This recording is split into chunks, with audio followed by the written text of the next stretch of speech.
Introducing Zaxby's new chicken finger tacos. One with pico and creamy chipotle ranch, and the other with bacon and avocado ranch.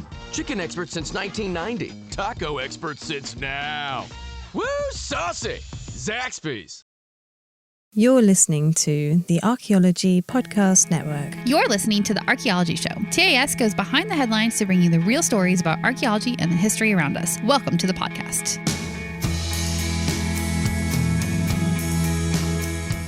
Hello and welcome to the Archaeology Show, episode 203. This week, we are in Arizona. So naturally, we're talking about the London Bridge. Let's dig a little deeper into why the hell that would be the case.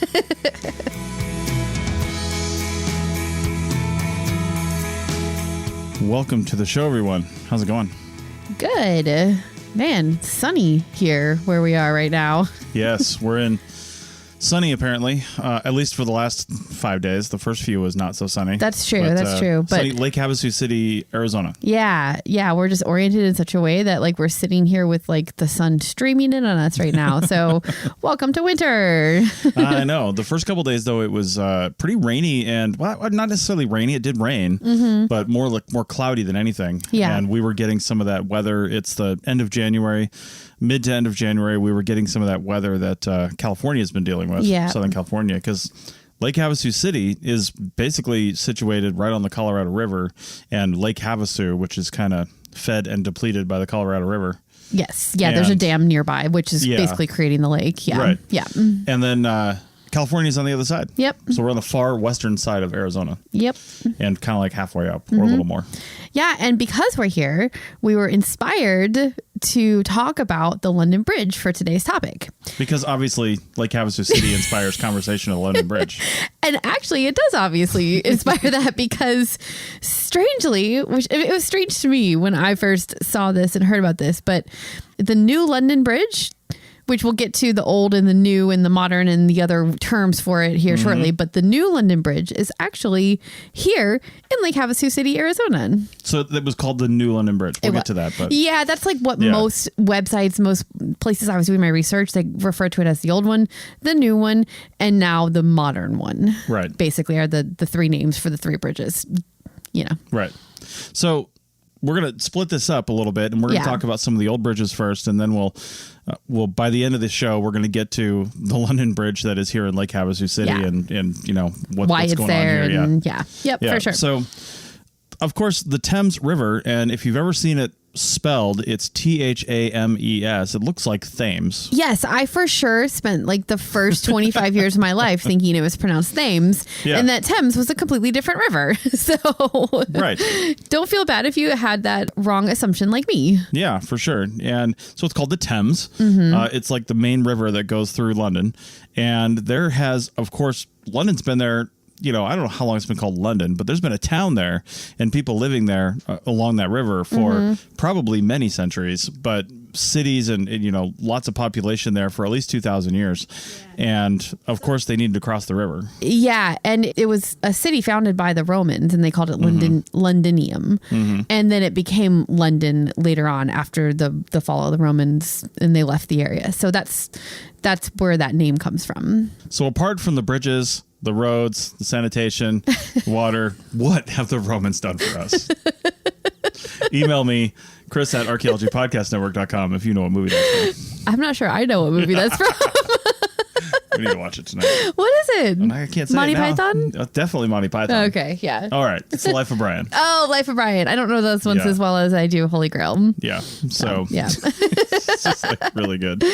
Oh, man. All right. So why did they build bridges in this spot in particular? Yeah. So it's a natural causeway above the surrounding swamp and marsh of the river's estuary, basically. Yeah. And we know people occupied this area for a long time because there's archaeological evidence of Neolithic settlements, Bronze Age, and Iron Age settlements. So people have been there and they were clearly like using that natural shape of the land to help them get across the river when they needed to. And eventually that turned into a bridge. Yeah. Do you think when people switched from being Paleolithic to Neolithic, they were like the Paleolithic people that were still hanging around were like the hipsters of the time? They were just like we were Neo before it was cool. Seriously. Yeah. Sure. Yeah. You got nothing to say about that, do you? I don't. All right. Yep, definitely. Well, back in the day, the first bridge that we have evidence for and can basically prove was built by the Romans in about 43 CE. Yeah, it was probably like a pontoon style bridge, basically, like not much more complicated than laying planks of wood across anchored boats, essentially.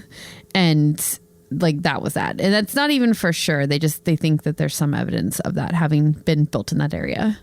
Yeah, and they probably had various ways to cross the bridge that just isn't really good. A lot of fording. There's a lot of fording that would go on where you just float back and forth rather than have a permanent thing that you were crossing. Well, it was relatively common, and it still is in some places, to have like a cable or something that you would either pull that's stretched across, or it's literally just on the bottom of the, like a rope. It's on the bottom of the river, and it's tied on both ends.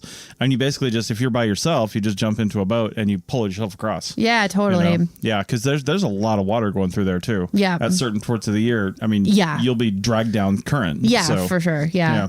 And the Romans, they had this like expanding building roads thing going on as part of their conquest. So like, of course they needed a solid way to get across. So it does seem like there was some kind of Roman bridge in that area. Yeah.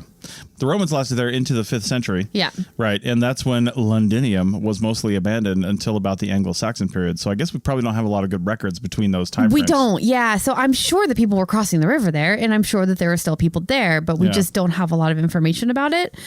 The next little like anecdote I found is, and this a lot of these little anecdotes are from the Lake Havasu City website, where they did a really good job of like collecting together all these facts and anecdotes and interesting things about the London Bridge. So that's where these next couple come from. But apparently in 984, there is a record of a widow and her son who were accused of witchcraft. And they were accused because apparently they were like poking or stabbing pins into the image of a man. Wow. Sounds like some like witchcraft stuff from the, 900s time period. That makes sense, right? So anyway, they were taken down to a like wooden version of the London Bridge, and she was drowned there as a witch, and the son escaped. Nice. Come on, no Monty Python quotes. She was drowned as a witch. I mean, it's just some of them are just like too obvious. She's a witch. I mean, it's a wooden version. They probably had scales. They had to see if she weighed as much as a duck. Right. And then witches don't float, obviously. So she drowned. So she's a witch. She's a witch. Okay, perfect. Yeah. Thank you for quoting. Wow, that's 2 Monty Python movies. I just wasn't. You kind of blindsided me with it. You don't usually do the Monty Python. Well, quotes. I mean, some parts of the movie. I'm like looking at the next bullet point, and all of a sudden, she's a witch. She's a witch. Oh man. Okay. So then the next record we have is in 1014. The Danes held London, but they were attacked by a combined force of Saxons under King Ethelred the Unready and Vikings under King Olaf of Norway. I love Ethelred the Unready. That's just like perfect. Apparently he will literally never live that down. I know, right? Like 1,000 years later, he's the Unready. Right. Anyway, so what they did, the Saxons and the Vikings together, they rode up under the bridge, and they put cables around the support pilings and pulled the bridge down. That seems pretty mean. I guess a big middle finger at the Danes that were holding London by doing that. So, but then of course it had to be rebuilt again. Yeah. And you know who did that rebuilding? King Bill. King. Oh my God, I did not expect you to say that. Bill the King. Bill the King. No, this would be King William the First of, William the Conqueror status. I never know with this font because it looks like King William, I rebuilt the bridge. After his I thought it was a typo. Oh, good point. Good point. Yeah. I did rebuild the bridge. Yes. Anyway. Well, his conquest of 1066, which is a very important date in England's history, he rebuilt the bridge. Yeah, sometime after then, and it was used for a long time. It was destroyed again by fire in 1136, and that time it was rebuilt by King Stephen. King Steve? Yeah, King Bill and King Steve. Those guys always rebuilding bridges. I want to start a business right by the bridge over there in current England and just call it Bill and Steve's Bill and Steve's Curiosities. You're so silly. Nobody will know what that means. No, but they might get it. They're into their kings over there, right? So Yeah. yeah. By the end of the 1100s, after they again already rebuilt it, like probably more than a few Like times. a lot of times out of wood. Right. Yeah. It was pretty clear that they needed something stronger and better to cross the Thames, because by that time, I mean, England is becoming a thing, Yeah. and you've got people on both sides that need to communicate and get back and forth quicker than the little boat system could do. And every time a wooden bridge burned down, it probably took, So years long to rebuild. it. Yeah, I'm sure. So- I'm sure. And like, of course, they had ferries and stuff, but that just doesn't. It's not quick enough, And this was becoming a booming part of the world at this point. So yeah, they needed something bigger and stronger. And you could tell that the next one they built wasn't going to last because they called it the Old London Bridge. So we'll talk about that on the other side of the break. Save on O'Reilly Brake Parts Cleaner. Get 2 cans of O'Reilly Brake Parts Cleaner for just $8. Valid in-store only at O'Reilly Auto Parts. O'Reilly Auto Parts. Welcome back to Ye Old Segment 2. Episode 203 of the Archaeology Show. Well, we are in year 1176 at this point, so I suppose that's a fair assessment of the name of the segment. Yes. And like I said, this next bridge, they called it the Old London Bridge. To be fair, they didn't call it that. They until didn't built call the it new one. that. We call it that. I like to think that as just staunch British people, even in like the 1100s, they're like, just call it the Old London Bridge. They're looking for clearly this isn't going to be the forever bridge, so we'll go ahead and call it the old one now. Forever Bridge. Right. Oh man. my God. All right. Okay. So the first great stone version of the London Bridge was built by Peter of Colchurch. Why are you cracking up over there? Bill Stephen Pete's Antiquities. Pete. Why is Bill so funny? Like even in Lord of the Rings, there was Bill the Pony. Oh, there was.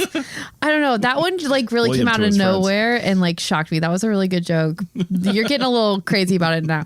And I do need to preface this by saying we did just crack beers open, but we have not been drinking. We have not been drinking. Yeah. All right. So, yeah, Peter of Colchurch, who was a priest and chaplain of St. Mary's of Colchurch. I got to say, too, back in the day, the church is the ones that were getting all the building done. They were. Usually it was more churches. Yeah. Or things to get people to churches, like bridges. Yeah. But, it was infrastructure. Yeah. I mean, they had the money, apparently, and he had the plan and the vision, and he organized it. And, a stone bridge in the 1100s, 1200s takes a long time to make. They began this thing in 1176. They didn't finish it until 1209. I know, which is crazy because there were people born in 1176 that just never knew a bridge for 20 plus years. Right. I just can't imagine why it would take that long. Well, I think there was a bridge. There's a wooden bridge still at this point. So they built this next to it, or yeah. Sections across, maybe, I wonder? Yes, something like that. Because the interruption of foot traffic, because it was mostly just foot traffic at that point, they didn't want that to happen. So the bridge was built, separate from it. But I'm pretty sure I-40 through Texas has also taken that long. Yeah. It's just constantly under construction. All the time. Yeah. Yeah. So. Well, poor Peter of Colchurch, he died in 1205. 4 years before it was completed. That sucks. I know. But fortunately, there are other Londoners that were part of the picture. They realized how important it would be, and they finished building the bridge. At that point, you couldn't almost not finish it. Yeah. It was very close at that point. You probably could have just jumped across the remaining section. Right. Yeah. I mean, how much could there have been? Right. Just looking at the time frame here. Yeah. Yeah. The bridge immediately became important for not only crossing, but something crazy, and I've seen pictures of this in the past, but for shops and residences. I know. They're like, look at this huge structure. Let's live on it. I know. It's crazy. I think it's because they're crossing by foot and horse and maybe wagons and drawn carts and stuff, but very small, narrow things for the most part. And so when they built this wide bridge, they're like, what else can we do with it? Yeah. Oh, cool. It'll be great real estate space for shops and living. Yeah. And speaking of size, it was 19 pointed arches made of stone that were 15 to 34 feet across. And then a 20th that was a drawbridge made of wood so they could get some larger ships through there. Yeah. But the difference in arch sizes I thought was pretty interesting. And that was due to, obstructions encountered during pile driving for the piers that supported the arches. So that could be one thing that actually took some time, because to build these piers, they actually built cofferdams. And do you know what a cofferdam is? Yeah, I did. I read about it. Yeah. Mm-hmm. So for those that don't know, a cofferdam is basically, it's like you drive in all these basically almost like temporary pilings, and then you drain all the water out of it. So then you've got the river flowing around this thing, so you can basically see the bedrock, you can see the ground, and it dries out, and then you can start doing stuff. Yeah, to you it. can build your foundation into the ground from there, the riverbed, basically. So even way back then, they knew that technology, and they were doing that kind of thing. And around the cofferdams, they built these what are called protective starlings. It's a loose stone filling, and it's enclosed by piles. Yeah. So, and I think starlings, they call them that because they're actually shaped like stars. That might be, yeah. There's some like artist drawings of what it would have looked like, and they're these big, wide footprint things around the base of the piers, and you can see that they did that so it would support the piers, it would protect them, but it had another sort of unintended consequence, although they had to have known this was going to happen, but it reduced the waterway to like a quarter of its natural width. So all of a sudden, all that water had to get through. It had to get through. So all of a sudden, you have like rapids basically coming through and under the London Bridge. Yeah, apparently shooting the bridge was a thing in small boats. Yeah, I can't imagine that was not dangerous. Maybe it was fun for thrill seekers, I suppose, but the original people who would send it. Oh my God, I hate that phrase. Anyway, yeah. Amongst Weather Channel videos, another favorite pastime of mine is. I'm sure you've said that before on this podcast, but just in case. The Weather Channel videos. Yes, you talk about them all the time. I know there is a fan of the show down in Australia who consistently brings that up to me on our Teams chat, and anyway. So the other thing I like to watch is like Miami boat ramps and the Broncos Guru boatings, like boneheaded boaters of the week and stuff like that. And they're always saying, this guy really sent it. He's like a boat sitting up on a dock. Yeah. Yeah. Anyway, I'm sure that happened a lot down there. Yeah. Where boats were just like smashed up against the pilings. Yeah. Well, think about it. Those arches, 15 feet to 34. I mean, 15 feet wide is not very wide. Yeah. And there's a lot of them. There's a lot of arches. Like that's not a huge amount of distance to cover, but having that many arches meant they were all quite small. So getting under it was difficult. Well, and even though it was pretty wide, the water would have sped up pretty rapidly as you got closer to the bridge. Like the closer and closer you got, you're like going the same speed, and then all of a sudden it's like a zip line. Yeah. Through the middle. Totally. So, anyway, after completion, as we mentioned before, shops with residences above them quickly lined both sides of the streets, making it pretty much like a tunnel to cross. Yeah. Yeah. Yeah. In 1358, there's a recording of 138 structures being on this one bridge. And then in the 1580s, water mills were added to the bridge as well to pump water into the city. I can't believe that took 200 years with all that water going down through there. Yeah. And the power of it. Well, it was in the reign of Queen Elizabeth I, and I think just like innovations were part of her deal a little bit, so she's the one who pioneered that. Right. Well, one thing she didn't pioneer was safety. And with so many people there and things happening, and it was a small space. There's probably little regulation on building codes and things like that. Yep. Accidents happened a lot, and some became tragedies, of course. And they said that 3 years after completion in 1212, a huge fire destroyed pretty much all the buildings and killed as many as 3,000 people, although I'm willing to bet the records are a little bit estimated on that one. They probably are, but what I did read is that there were like 2 fires. Either the same one spread and it ended up like trapping a crowd of people in between. Geez. Either people who lived there. Jump into the river?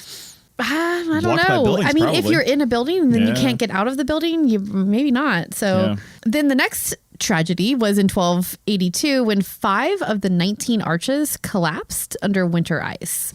So I think there was actually less death in that scenario because people were able to get out, but then they had to like spend all that time and money rebuilding the bridge to, get it working again. A couple other things that are just interesting to note about this bridge. There is a stone gatehouse and there were poles on its roof, and those poles were for putting or displaying the the heads of traitors who were beheaded in various times throughout history. I wonder if they were for that or if somebody just said, you know what, Oh, I those could poles fit on look that good. pole. Right. Yeah. I don't know. The records say that they started doing this in 1304 and we're doing it for 350 years or more because Oliver Cromwell is probably one of the most famous heads that was displayed on that wall. 1658. Yeah. Yeah, in 1658 when he was executed. Yep. Yeah. Yeah. Before that, though, 1623, there was yet another fire, and I'm sure there were hundreds of fires we don't even know about. Yeah, that were smaller probably on a ones smaller that scale, yeah, or not documented properly. Yeah. Right, but this one was caused by a forgotten pail of ashes, which I'll tell you what, my grandma almost burned her house down with a pail of ashes. Did she really? Oh yeah, she didn't Yeah. want to go across her new floors, which were 8 feet from the fireplace to the front door. Instead, she went all the way to the back door. She was cleaning out her wooden fireplace with one of those metal little shovels, and dumped the ashes into a plastic bucket. And they weren't fully ashes. Oh, yeah, man. she didn't realize there were coals in there, and I'm sure this has happened centuries and centuries and centuries of people burning wood fires, and they know that even prehistoric people probably either just made another fire pit, or if they had a settlement, they probably had to clean out that fire pit because it just fills up with ashes, right? Yeah, but there's coals in there sometimes. There could be, especially if you're burning it all the time. Yeah. So that doesn't surprise me. But merchants began moving away from the bridge after that. Yeah, like we're 400 years in on the life of the bridge at this point. Like it is getting pretty dilapidated. The merchants aren't interested in taking the risk of having their shops there anymore, and people are moving away. So yeah. But I wanted to mention one other really cool piece of architecture on the bridge. Yeah. And that is called Nonsuch House. It was, I know, it was built in 1577. And actually what it was a replacement for the original wooden drawbridge was there. I guess they just decided that like a drawbridge wasn't necessary. So instead they built a house. Right. Why not? And this house is so cool. It was pre-built. So this is like the first prefab house, basically. It was pre-built in the Netherlands and then sent over to London with all the pieces with numbers on them so that they could reconstruct it in London. It was 4 stories tall. It's huge. It's got this tunnel going through it, and the tunnel across was for people and horses and everything else to get through. But it was just this massive building that was just plopped right on top of the bridge. I know you said the Netherlands and not like Sweden, but it made me think was this the first IKEA house? Oh my God, it totally was. Seriously. And I just saw some drawings of it. I don't know. Well, obviously there wouldn't be any pictures because I think it was torn down. There could be some really old pictures of it from the 1800s maybe, but I just saw some drawings of it and it just looks like a really beautiful, imposing structure just dropped right on top of the bridge. Yeah. So moving on, by the mid 1700s, the bridge was just falling apart. Yeah. I mean, it was old. It was really the old London Bridge at that point. It was definitely old at that point. I mean, and there was no one alive that didn't know that bridge. Right. That's just been there forever. Yeah. So somebody named Charles Labelai, I don't know if that's how you pronounce that. Yeah. Was given the project to restore it in 1762. He removed all the houses and structures, and I don't know how that project went. Probably not well. I don't know. I think people were kind of over it. They were over it as shops and homes and all of it. People who are living there or people who have their shops there, now they got to go somewhere else. That's never an easy move. But once he moved those structures and then he widened the carriageway. Yeah. So probably made it 2-way. I don't know if it was 2-way before because there were so many things there. Yeah, there was probably pullouts for people going different directions. Right. All the drawings and artist concessions I've seen of what that probably looked like, it's always looks like one lane. And absolute chaos when chaos. It was busy. Yeah. So. Well, one other thing he did is he removed the center pier and made it one large arch. Yeah. And that... While I can kind of get why he did it, they needed a place for ships to get under it easier, probably was part of the reasoning there. But it completely undermined the bridge. It was fully falling apart. And then by the 1820s, so not even, I don't know, 50 years later, they were like, we're done with this thing. We need to build an entirely new structure. Wait, what was going on at that time? London Bridge was... falling down. Wait, falling down? Yes, it was falling down. It was actually falling down at that point. So London Bridge was falling down. So that's where the children's rhyme comes from. And the game, which I didn't remember the game until I started reading about it, but it was like, it's where two kids stand facing each other and you put your hands up and you hold hands together, making like an arch shape with your arms, and the other kids are passing under it while you say the rhyme, and then you drop your arms and trap somebody when you say the My Fair Lady part at the end. I don't know what you're supposed, like what that meant, like what the next step of that game was, but I remember playing it. Well, when they were playing it for real, the next step was to build the new London Bridge. The new London Bridge. So there are a couple pieces left of the old London Bridge, apparently. One is an archway built into one of the towers of St. Magnus the Martyr's Church. This is the original footpath entry into the bridge, so that's pretty cool. Yeah, that's really neat. And there's some other random little bits around London of the old London Bridge, but like most of it was just demolished by 1832. And so what they did is, we'll talk about this more in the next segment, but the new London Bridge was built alongside the old one because they simply couldn't reconstruct the old one. They had traffic had to keep moving back and forth across that bridge. So the new one is like 30 yards away or something like that, very close, and it didn't shut down the bridge. So which meant that they could salvage some pieces of the old one. All right. Well, we'll talk about the new London Bridge, the modern London Bridge, and a little bit more about Lake Havasu City, Arizona, oddly enough, when we get back from the break. Chicken tacos should only be trusted to chicken professionals. That's where we come in. Introducing Zaxby's new chicken finger tacos. One comes with pico de gallo and creamy chipotle ranch. And the other comes with bacon, lettuce, tomato, and avocado ranch. Chicken experts since 1990. Chicken taco experts since now. Order yours today in the Zax Rewards app. Woo, saucy! Zaxby's. People are driven by the search for better. But when it comes to hiring, the best way to search for a candidate isn't to search at all. Don't search, match with Indeed. The hiring process can be slow and overwhelming. Simplify hiring with Indeed. Indeed is your matching and hiring platform. With over 350 million global monthly visitors according to Indeed data, and a matching engine that helps you find quality candidates fast. Ditch the busy work. Use Indeed for scheduling, screening, and messaging so you can connect with candidates faster. Join more than 3.5 million businesses worldwide that use Indeed to hire great talent fast. Listeners of this show will get a $75 sponsored job credit to get your jobs more visibility at Indeed.com/PODKATZ12. That's Indeed.com/PODKATZ12. Terms and conditions apply.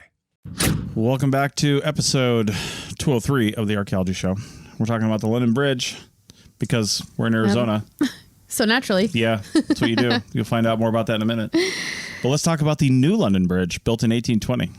Yeah, so renowned engineer John Rennie was asked to build the new London Bridge. John Rennie? Man, he is so cool. He is renowned. I know exactly who he is. You have no idea. No idea. No. I mean, I don't either. Yeah, he's probably renowned in like 1820. Exactly. Yeah. Like he or was like any architect listening to this is like, you idiots. Yeah, I know. But he was apparently like a real solid engineer. So he did the plans for the new bridge. He designed it with far fewer arches this time. There's only 5 of them. They're not the Gothic points like the original one had. They're much more like rounded oblong like things. Functional pieces of architecture. Yeah, exactly. Yeah. Ships could probably get under it a lot easier. So water flowed a little more. A little bit more smoothly. Gently. Yeah. Right. And of the 5 arches, the 2 closest to the shore were 130 feet. Then the next 2 were 140 feet. And the middle was 150 feet. So all very nice and symmetrical. It was a total of 928 feet long and 49 feet wide. Still pretty wide. Yeah, pretty wide. Like good for, two-way traffic and everything. He was really building it to be a functional bridge. But it's also pretty, too. And we know that because we've seen it. Yeah. But yeah, it was pretty and functional.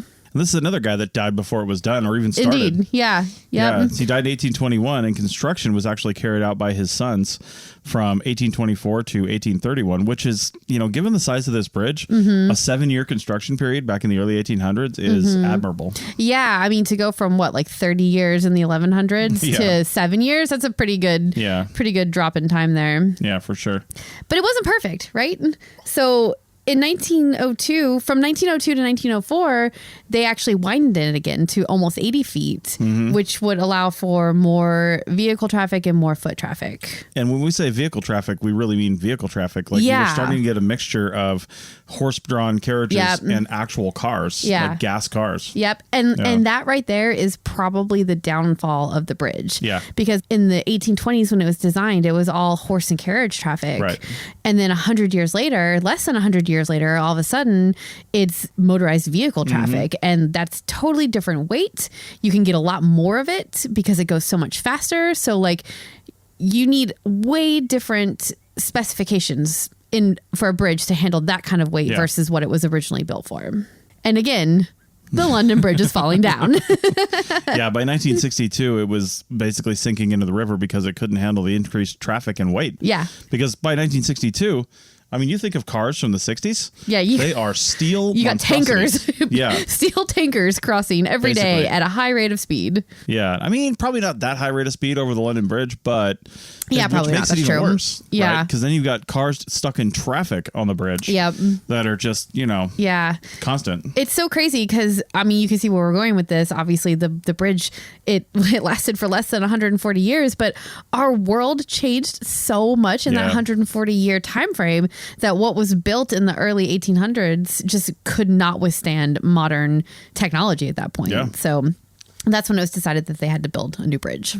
Yeah, and I didn't see this point here, but I'm willing to bet this was in an effort to help pay for it. But they knew that this bridge would be historic. It is historic. It's the London Bridge. Yeah. I mean, there's probably lots of bridges over the Thames. Yep. But this is the London Bridge, right? So knowing that, and again, I didn't see this point directly, but why else would they sell it? But they put it up for auction. Yeah. And Robert P. McCullough of Lake Havasu City, which it wasn't even Lake Havasu City yet by then, bought it for $2,460,000 and then paid another $7 million to move it to Arizona. And I want to talk about Lake Havasu City here in a minute because I've got some facts about that. But between 1968 and 1971, its facing stone was dismantled and sent to Lake Havasu City. So not like all the like not the stuff behind. Yeah. Because I guess that's a pretty standard construction for this sort of a structure is there's a nice pretty facing pieces on the outside, but not necessarily that same rock on the inside. Right. So, because I don't think that they were like shaving off the outside of the rocks either. Like they just pulled the facing off and that's what they transported to Arizona. Right. So talk real quick about the modern bridge and then I'll give some Lake Havasu City facts. Yeah. I mean, honestly, and so sorry to any English people, any Londoners out there, but like the modern bridge is just like a bridge, right? Like it was built between 1968 and 1972. It is a feat of post-World War II construction. They use this method called the cantilever method, where the segments are built outward from two piers and then they're tied together with high-strength steel tendons. That's a very, very basic description of what is a really incredible engineering feat. Yeah. And it results in a bridge that is very industrial, very functional, and kind of like boring to look at. It doesn't have any of the charm and character that the arches of the old bridges had. It's just, it gets the job done. Right. So good job, London. Your bridge is not falling down anymore. We don't think anyway. Right. So here's the story of Lake Havasu City, Arizona. It first started actually as an Army Air Corps rest camp, they call it, called Site 6 during World War II. And it was on the shores of Lake Havasu. Lake Havasu, apparently, been Lake Havasu for a long time. Yep. This is not a podcast about Lake Havasu. It is not. It is a damn lake. Yeah. It's a damn lake. It's a damn lake. Yeah. So probably just more power for Los Angeles or something. Basically, right. Yeah. So more than likely Phoenix, but could have been California. Yeah. Anyway, in 1958, an American businessman named Robert P. McCullough purchased 3,353 acres of property on the eastern side of the lake along what's called Pittsburgh Point. That's the peninsula that eventually be transformed into the island. The island that's in the middle of Lake Havasu City that London Bridge actually spans, the waterway that spans to get to the island, wasn't actually an island. It was made into an island. Yeah. It looks very man-made. Now that you say that, you can see that it's all very man-made in that area it's there. Very manicured around the edges there. Yeah, so definitely. After 4 years of planning, McCullough had McCullough Properties, and he was looking to get people over there. He bought another 13,000 acres of federal land in the surrounding area. And then basically Lake Havasu City was established on September 30th, 1963. And it wasn't incorporated, though, until 1978. Oh, okay. So and he specifically bought the bridge when he saw it as an attraction. As a tourist attraction. Yeah, to bring people in. Yeah, and totally. It worked. We are here in January, and it's a snowbird haven. There's lots of RV parks around here. Not nearly as much as like Phoenix and Quartzsite, Arizona. If you've ever heard of that, there are literally thousands of RVers in the desert of Quartzsite, Arizona, right now, just boondocking out in the nowhere. Right. There's a few RV parks, and those are full too. But there's a ton of people down there. Snowbirds are people who come down from usually the Midwest and the Pacific Northwest down to this area. Yeah, in Canada of the United States and like I said, Canada. And they come down here for the winter. And my grandparents did it for decades. They came down to Lake Havasu City and Quartzsite. Yeah, because who wants to be stuck in the cold, nasty weather all winter long? I get it. And isn't there another term for that, for like people who go to Florida? They're not called snowbirds. I think they're still snowbirds. There was another term, I thought. Is there? Anyway, either way, whatever it is, it's very popular to come down here, but it's also a really cool place. Like Lake Havasu has got a lot of prehistoric history to it.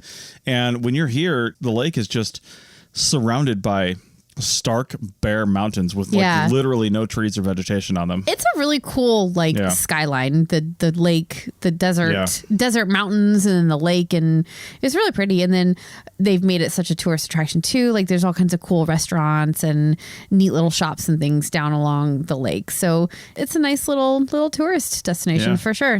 I guess paying a total of $9.5 million to get it over here and set it up was probably worth it, maybe. Yeah. It is now. It's apparently the second biggest attraction in all of Arizona. Can you figure out what the first biggest attraction is? Grand Canyon? Yep. Yeah. That makes sense. So, which does make sense too, because a lot of people who are maybe driving up from maybe LA, they're probably going through Vegas though and coming down to the canyon, but there's a lot of people from like Phoenix and maybe like Southern California that may actually come through Lake Havasu City on the way to the Grand Canyon. Yeah. Because we're about, what would you say, about 3-4 hours from there, from here? Yeah. And like, actually, if you're coming on 10 over from California, and I think 10 goes into San Diego, right? I don't know. So I can't remember if it's San Diego or LA, but either way, whichever of the cities it goes into, it's really easy to jump on 10. Cool. Cross California, and then you come into Quartzsite, and then you have to go north to get up to the Grand Canyon. So then you would come right to Lake Havasu City in that path if you take that path. So Right. Yep. Cool. So that's when we first came here last year, I don't think we had ever been through Lake Havasu City. If we had, it was a pass through, but I honestly don't remember going through here. I remember crossing. I don't think we had, no. Crossing 40 above it and probably crossing 10 below, but not necessarily going in between, because there really is nothing in between but a whole bunch of BLM land and desert and Lake Havasu City. Right. So it was really sprung up from nothing. Yep. And interesting thing is, and this is a question for future archaeologists, because we're always concerned with origins and how things happen. Even though this town is younger than I am, which is weird to say, it's incorporated younger than you. Well, but still incorporated younger than I am, right? Yeah, by a couple of years. So we were talking just the other day. We were like, so what's the next thing that's like being built right now? What's the next thing that's going to pop and become like a huge tourist attraction? Like Las Vegas. Everyone in the world knows about Las Vegas, and it was literally born in the 50s. Yeah. And then this was the 70s. Palm Springs is another one that popped up in like the 60s, 50s, 60s time frame. Out of people's brains. Yeah. Not like people settled there. Where is that happening right now? Because I want to go buy property there. Can somebody please tell me where that place is so that we can go invest? I mean, I think you need to make it. Yeah, that's true. You got to have the vision, right? You got to bring something there. You got to buy 20,000 acres like this guy did. Yeah. And then I'm not doing that. People come there. Yeah. So anyway, it's interesting for sure. But I love that a iconic piece of London and British history is here for us Americans to experience as a tourist attraction. And it's a really cool, really beautiful bridge. So I love a good piece of bridge architecture. So it's really neat to have it here.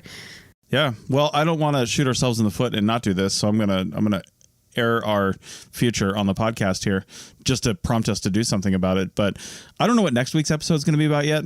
Probably news articles because we need to catch up on that. Yeah, there's been a lot of stuff come out recently. But we are going to Mexico for an entire month. We are. And we're not going to be traveling around Mexico too much because we're going to this event kind of thing. We're driving the RV, so you don't want to be driving a lot in Mexico. You want to drive there, park it, and then stay. Well, and also the type of visa we have to stay in the states of Sonora and Baja. Baja is the one that's that spit down Southern California, south of California. And then Sonora is the part in between the Baja Peninsula and basically the rest of Mexico. Yeah. Because if you go out of those two states and into the rest of Mexico, you need a different permit. You need different insurance on your vehicles. Yeah. It's all a thing. So it's different. Yeah. So, but there is quite a bit to do and see on Baja and Sonora. There's a ton of history there. The Hopi of Arizona and all the other different groups that were here and some down in Mexico, they didn't know where borders were. Yep. So there's a lot of history that obviously spans the two areas. Yeah, totally. I'm hoping to see some of that from like a Mexican perspective. Like what if we talk about Native Americans here, but like I said, those people were all over. Why wouldn't they have gone down that way in their seasonal rounds and things like that? And how does the Mexican archaeological record interpret that? Yeah. So I don't know if we're going to find the answers to those questions. I don't know, but we'll be asking them. And if anybody has any information to share with us about that, we'd love to hear it. Yeah, it'd be super cool. Yep. With that, we're going to go to a neon night party. Sounds really weird being 47 and saying I'm going to a neon night party, but it was fun last year. It's going to be fun this year. Yep. Check our Instagram, Roadster Adventures, and there's probably going to be some fun stuff on there. Yeah, we'll have some pictures up for sure. Yep. All right. See you guys next week. Bye.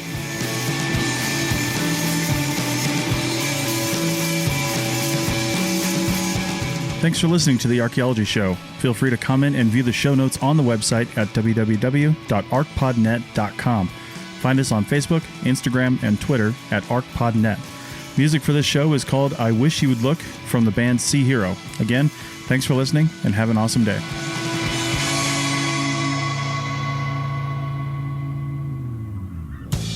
This episode was produced by Chris Webster from his RV traveling the United States, Tristan Boyle in Scotland, DigTech LLC, Cultural Media, and the Archaeology Podcast Network, and was edited by Chris Webster. This has been a presentation of the Archaeology Podcast Network. Visit us on the web for show notes and other podcasts at www.arcpodnet.com. Contact us at chris@archaeologypodcastnetwork.com.